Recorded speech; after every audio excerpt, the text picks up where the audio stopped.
उसके बाद उन्होंने हमें बताया कि हम अवैज्ञानिक हैं।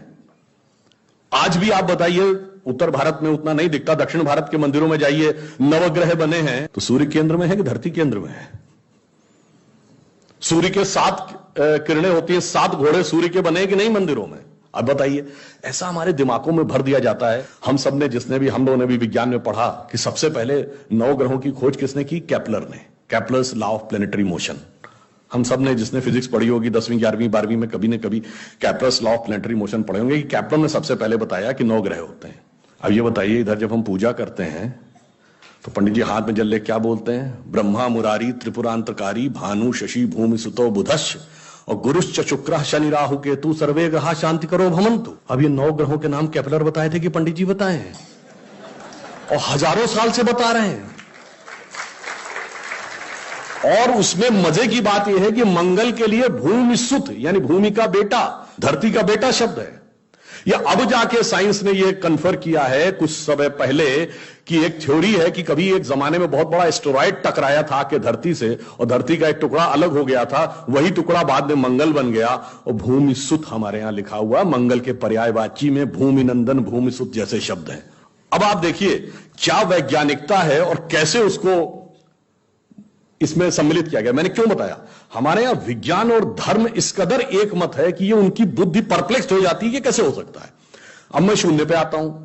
हमने शून्य खोजा, मगर महत्वपूर्ण बात है हमने शून्य क्यों खोजा? हम शून्य खोजने में सफल क्यों हुए और वो क्यों नहीं सफल हो पाए? बड़ी बड़ी दुनिया की civilization, Chinese civilization, Mesopotamian, Babylonian, Egypt की सिविलाइजेशन, ग्रीस की civilization, Roman empire, Turkish empire, Inca, Maya, Aztec, कोई जीरो नहीं खोज पाया।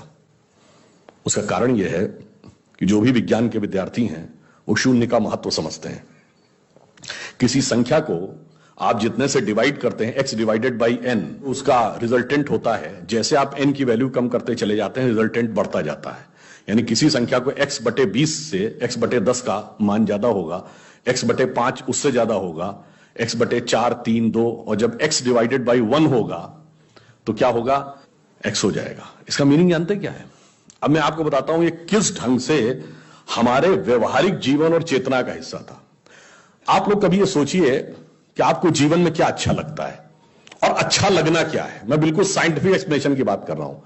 Happiness is considered to be an energised state of mind. जब आप खुश होते हैं तो आप ऊर्जा महसूस करते हैं अपने मन में, मस्तिष्क में।